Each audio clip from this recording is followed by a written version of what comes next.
Hi friends, welcome back to my channel tasty Manju.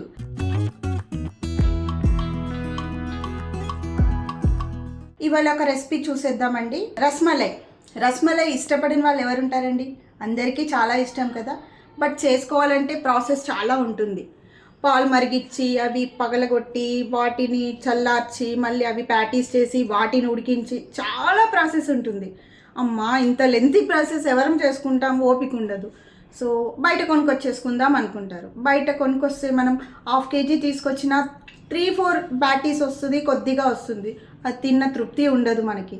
So ఇంట్లోనే 15 to 20 minutesలో ఇన్స్టెంట్గా చేసుకునే రస్మలై నేను చూపిస్తానండి. ఇవాళ చాలా సింపుల్గా, చాలా టేస్టీగా ఉంటుంది. క్విక్గా చేసేసుకోవచ్చు. ఓకే, రెసిపీలోకి వెళ్ళిపోదామా మరి. సో ఇక్కడ నేను ఒక ప్యాన్ తీసుకొని స్టవ్ మీద పెట్టేస్తున్నాను. సో ఇక్కడ ఒక చిన్న టిప్ అండి మీకు ఏంటంటే, మనము పాలు పోసి కాంచితే వేడి చేసినప్పుడు మనకు కింద కొంచెం అడుగంటినట్టుగా ఉంటుంది. దానికి ఒక చిన్న టిప్ అండి. ఫస్ట్ మనం ఒక 2-3 tablespoons వాటర్ వేసి తర్వాత మిల్క్ వేసి బాయిల్ చేస్తే మనకి అడుగంటదండి. కొంచెం అడుగు ఒక లేయర్ లాగా ఫామ్ అవుతుంటుంది మిల్క్ అనేది. అది కాకుండా ఉంటుంది. సో ఫస్ట్ మనం ఒక 2-3 tablespoons, ఒక 1/2 కప్పు వాటర్ వేసుకొని తర్వాత మిల్క్ వేసుకుందాం. సో కొద్దిగా వాటర్ వేసుకొని 1 లీటర్ మిల్క్ వేసుకున్నానండి. మిల్క్ వేసుకొని ఇప్పుడు బాయిల్ చేద్దాం. సో 1 లీటర్ మిల్క్ వేసుకున్నాము. ఇది బాయిల్ అవ్వనివ్వాలండి. బాయిల్ అవుతూ ఉన్నప్పుడే మనం కొన్ని ఇంగ్రీడియంట్స్ వేయాలి. ఇందులో కొద్దిగా సాఫ్రాన్ వేద్దాం. రస్మలై అంటేనే సాఫ్రాన్ కొద్దిగా వేస్తేనే టేస్ట్ ఉంటుంది కాబట్టి మనకి సాఫ్రాన్ కొద్దిగా వేద్దాం. సో నేను కొద్దిగా సాఫ్రాన్ వేస్తున్నాను. ఈ పాలతో పాటు సాఫ్రాన్ కూడా బాగా మరుగుతుంది, ప్లస్ ఫ్లేవర్ వస్తుంది, మంచి కలర్ కూడా వస్తుంది మనకి. సో పాలు మరుగుతున్నాయండి. మధ్య మధ్యలో కలుపుకుంటూ ఉండాలి. సైడ్స్ అంతా కవర్ చేసుకుంటూ నీట్గా మధ్య మధ్యలో కలుపుకుంటూ ఉండాలి. ఈలోపు మనం ఇందులో డ్రై ఫ్రూట్స్ వేద్దాము.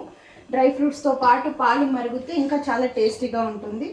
నేను ఇక్కడ కొద్దిగా కాజు, బాదం, పిస్తా తీసుకున్నాను. ఇవి చిన్న చిన్న ముక్కలుగా కట్ చేసుకుందాం. సో ఈ విధంగా కలుపుకుంటూ మరిగించుకోవాలి. ఇప్పుడు ఇందులో మనము డ్రై ఫ్రూట్స్, కట్ చేసుకున్న డ్రై ఫ్రూట్స్ వేసి మరిగించుకుందాం. సో కాజు, బాదం, పిస్తా చిన్న చిన్న పీసెస్గా కట్ చేసుకున్నాను. ఇవన్నీ వేసి మరిగించుకుందాం. డ్రై ఫ్రూట్స్తో పాటు పాలు మరిగితే చాలా టేస్టీగా ఉంటుందండి. సో చాలా చాలా టేస్టీ అవుతుంది. నార్మల్ మిల్క్ బాయిల్ అయినా మనకు థిక్నెస్ తొందరగా రాదు. ఈ డ్రై ఫ్రూట్స్తో పాలు మరిగితే మనకు థిక్నెస్ వస్తుంది, ప్లస్ టేస్ట్ కూడా చాలా బాగుంటుంది. నేను గార్నిష్కి కొద్దిగా పెట్టేసుకున్నాను. ఇప్పుడు ఇందులో ఇలా కలుపుతూ ఉండాలి. పాలు తొందరగా మనకు థిక్నెస్ రావాలి అంటే ఇంకొక ఇంగ్రీడియంట్ యాడ్ చేయాలండి. యాడ్ చేద్దాం. సో ఇక్కడ నేను మిల్క్ పౌడర్ తీసుకుంటున్నానండి. Dairy whitener. నేను నెస్లీ ఎవ్రీడే మిల్క్ పౌడర్ తీసుకుంటున్నాను. ఇది ఒక 1/2 cup milk powder, 1/2 cup milk add చేసి పెట్టుకుందాం. సో 1/2 కప్పు మిల్క్ పౌడర్ తీసుకుంటున్నాను. ఇందులోనే 1/2 కప్ మిల్క్ వేసి ఇది మిక్స్ చేసి పెట్టుకుందాం. 1/2 కప్ మిల్క్ యాడ్ చేసి మిక్స్ చేసి పెట్టుకుందాము. మిల్క్ పౌడర్, మిల్క్ లంప్స్ లేకుండా మిక్స్ చేసి పక్కన పెట్టేద్దాం. పాలు కాస్త మరిగాయి కదండి. ఇప్పుడు ఇందులో మనము కలిపి పెట్టుకున్న మిల్క్ పౌడర్, మిల్క్ మిశ్రమాన్ని కలిపి ఇందులో వేసేసి అడుగంటకుండా కలుపుతూనే ఉండాలండి. మధ్య మధ్యలో కలుపుకుంటూ కుక్ చేసుకోవాలి. సైడ్స్ అంచులకు మనకు పాలది మీగడ వచ్చేస్తుంటుంది, మలై. దాన్ని మళ్ళీ ఇలా తీసేసి పాలలోకి వేస్తూ కలుపుతూ మరిగించుకోవాలి. ఇందులో మీరు రోజ్ వాటర్ వేసుకోవచ్చు, కేబ్రా వాటర్ అని దొరుకుతుందండి, కేబ్రా ఎసెన్స్ దొరుకుతుంది. ఏదైనా వేసుకోవచ్చు. రోజ్ వాటర్ వేసుకుంటే కూడా మంచి ఫ్లేవర్ వస్తుంది, టేస్ట్ కూడా చాలా బాగుంటుంది. నెక్స్ట్ ప్రాసెస్లోకి వెళ్దాము. ఇప్పుడు ఈ పాలు మరుగుతున్న వాటిని పక్కన షిఫ్ట్ చేసుకొని స్టవ్ మీద వేరే స్టవ్ మీదకి షిఫ్ట్ చేసుకున్నాను. ఇవి ఇక్కడ పక్కన మరుగుతూ ఉంటాయి. ఈలోపు మనము రబ్డీ చేసుకుందామండి. ప్యాటీస్, మనకు రస్మలై ప్యాటీస్ ఉంటాయి కదా, వాటి ప్రిపరేషన్ చేద్దాం. మధ్య మధ్యలో ఇది కలుపుతూ ఉండాలి. సో ఇక్కడ నేను మరొక ప్యాన్ తీసుకున్నానండి. ఇందులో 1 కప్పు మిల్క్ పౌడర్ తీసుకుంటున్నాను. సేమ్ నెస్లీదేనండి, డైలీ వైట్నర్ మిల్క్ పౌడర్ తీసుకున్నాను. 1/2 కప్పు మిల్క్ తీసుకుంటున్నాను, ఓన్లీ 1/2 కప్పు. 1 కప్ మిల్క్ పౌడర్లో 1/2 కప్పు మిల్క్ వేసుకుంటున్నాను. And 2 tablespoons sugar powder వేస్తున్నాను. ఇది 1/2 టేబుల్ స్పూన్ అండి. 1 2 3 4 2 టేబుల్ స్పూన్ షుగర్ పౌడర్ వేసుకున్నాను. లంప్స్ లేకుండా ఇది బాగా కలిపేసుకుందాం. నేను ఇంకా స్టవ్ మీద పెట్టలేదండి, గమనించండి. ఇది లంప్స్ లేకుండా కలిపేసుకొని ఆ తర్వాత స్టవ్ మీద పెట్టుకోవాలి.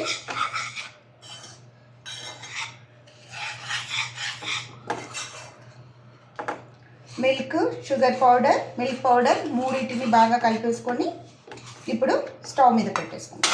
ఇది సిమ్లోనే కుక్ అవ్వాలండి, సిమ్లో మాత్రమే కుక్ అవ్వాలి. ఫ్లేమ్ హైలో పెట్టకూడదు. సో సిమ్లో కలుపుతూ కుక్ చేసుకోవాలి. కొద్దిగా హీట్ అయితే మనకు కరెక్ట్ కన్సిస్టెన్సీ వస్తుందండి. ఫస్ట్ మొత్తం మెల్ట్ అయిపోతుంది, తర్వాత మొత్తం దగ్గరగా వచ్చేసి మనకు ఒక బ్యాటర్లా రెడీ అవుతుంది. కలుపుతూ కుక్ చేసుకోవాలి. మనకు ఒక డవ్ ఫామ్లో అవుతుంది ఇది. చూసారా, ప్యాన్కి మనం ఇది నాన్ స్టిక్ ప్యాన్ తీసుకున్నాం కాబట్టి ప్యాన్కి కూడా ఏమీ అతుక్కోకుండా నీట్గా వచ్చేస్తుందండి. అప్పటి వరకు మనం ఇది కుక్ చేసుకోవాలి. దగ్గర అవుతుంది అన్న స్టేజ్లో 1 టేబుల్ స్పూన్ ఘీ వేసుకోవాలి. ఆల్మోస్ట్ డన్ అండి.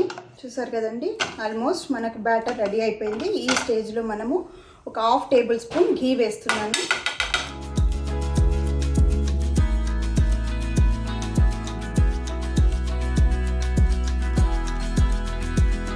చూసారా, 2-3 మినిట్స్లోనే మనకి డౌ తయారైపోయింది. ఇప్పుడు ఇది స్టవ్ ఆఫ్ చేసుకొని కాస్త ఈ బ్యాటర్ని మనం చల్లారనిద్దాం. మనకు రూమ్ టెంపరేచర్ వచ్చే వరకు పెట్టుకుందాం పక్కకి. అంటే మనము ప్యాటీస్ బాల్స్ చేసుకోవడానికి మనం చేయి తగిలే కెపాసిటీ ఉన్నంత వరకు కూల్ అయితే సరిపోతుంది. పూర్తిగా కూల్ అవ్వాల్సిన అవసరం కూడా లేదు. చూసారా, ఆల్మోస్ట్ మిల్క్ అనేది మనకు చిక్కబడింది. మీరు ఒకటి గమనించారా, ఇప్పటివరకు నేను షుగర్ వేయలేదు. ఇప్పుడు వేసుకుందాము. 1 లీటర్ మిల్క్ తీసుకున్నాం కదా మనము, ఓన్లీ 1/2 కప్పు షుగర్ మాత్రమే తీసుకుంటున్నాను నేను. ఎందుకంటే మనం మిల్క్ పౌడర్లోనే చేస్తున్నాం, మిల్క్ పౌడర్ స్వీట్నెస్ ఉంటుంది. సో 1/4 కప్, 1/2 కప్పు మాత్రమే నేను షుగర్ తీసుకుంటాను. 1/4 కప్ అండి ఇది. 1/2 కప్ షుగర్ వేస్తున్నాను. 1 లీటర్ మిల్క్కి 1/4 కప్పు షుగర్ వేస్తున్నాను. మొత్తం మనం ఇందులో ఏమేమి వేసామండి, 1 litre milk, 1/2 cup milk plus 1/2 cup milk powder add చేసి వేసాము. డ్రై ఫ్రూట్స్ వేసాము, కేబ్రా వేసాము ప్లస్ ఎసెన్స్ ఏమి వేయలేదు. సాఫ్రాన్ వేసాము. సాఫ్రాన్ ఉడికి మనకి ఏమైంది చూడండి, కలర్ ఎంత బాగా వచ్చిందో. మనం ఇందులో ఎలాంటి కలర్ వేయలేదు, బట్ రస్మలై కలర్ మంచిగా వచ్చేసింది. చూసారా, పాలు మరిగాయి, సాఫ్రాన్తో పాటు మరిగి, డ్రై ఫ్రూట్స్ సాఫ్రాన్తో పాటు మరిగి మంచి కలర్ వచ్చేసింది. సో ఆల్మోస్ట్ ఇది మనకు రెడీ అయినట్టే రబ్డీ. సో మనకు కన్సిస్టెన్సీ బాగా వచ్చిందండి, మనం చేత్తో పట్టుకునే విధంగా వచ్చేసింది. ఇప్పుడు దీన్ని మనము బాల్స్లా చేసేసుకొని ప్యాటీస్ చేసేసుకుందాము. ఈ విధంగా చిన్నగా రోల్ చేసేసుకొని దీన్ని ఇలా ప్రెస్ చేస్తే సైడ్స్ కొంచెం కవర్ చేయండి. సైడ్స్ పగుళ్ళు అంతా కొంచెం నీట్గా ఈ విధంగా చేసేసుకుంటే రస్మలై ప్యాటీస్ మనకు రెడీ. ఇదే విధంగా అన్నీ చేసేసుకుందాం. మరొకటి చేసి చూపిస్తాను చూడండి. కాస్త బ్యాటర్ తీసుకున్నాను, అలా రోల్ చేయాలి స్మూత్గా, హార్డ్గా చేయకూడదు, జస్ట్ స్మూత్గా రోల్ చేయాలి.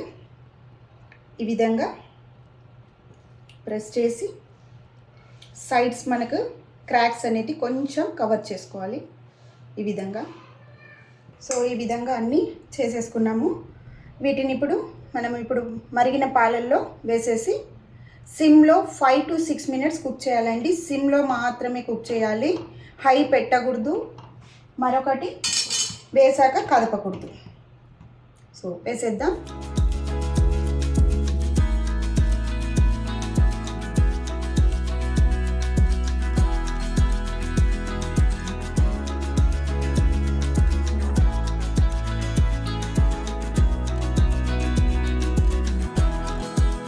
సిమ్లోనే 5 to 6 minutes దీన్ని మనం సిమ్లోనే కుక్ చేయాలి. మనం స్పూన్తో కూడా మనము కదపకూడదు. 5 to 6 minutes దీన్ని ఇలాగే కుక్ చేయని. సో ఆల్మోస్ట్ 5 to 6 minutes మనకు కుక్ అయిపోయిందండి. గమనించండి, ఇక్కడ మనకు ప్యాటీస్ కూడా మనకు బాగా ఉడికిపోయాయి. సో స్టవ్ ఆఫ్ చేద్దాం. సో ఇన్స్టెంట్ రస్మలై రెడీ అయిందండి. సర్వింగ్ బౌల్లోకి షిఫ్ట్ చేసుకుందాం. ఓ చూసారా, ఇన్స్టెంట్ రస్మలై రెడీ అయిపోయింది. చాలా టేస్టీగా ఉంటుందండి. ట్రై చేయండి మీరు కూడా. దీన్ని టేస్ట్ చేసి ఎలా ఉందో నేను చెప్తాను. ఇన్స్టెంట్ రస్మలై టేస్ట్ చేద్దామా?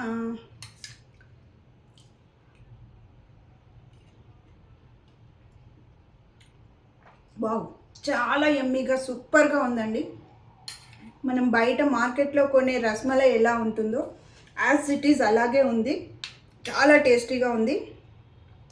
సో ఈ రెసిపీ మీకు నచ్చినట్లయితే మీరు ట్రై చేయండి. సేమ్ ప్రాసెస్లో ట్రై చేసి ఎలా వచ్చిందో నాకు కామెంట్స్లో చెప్పేయండి.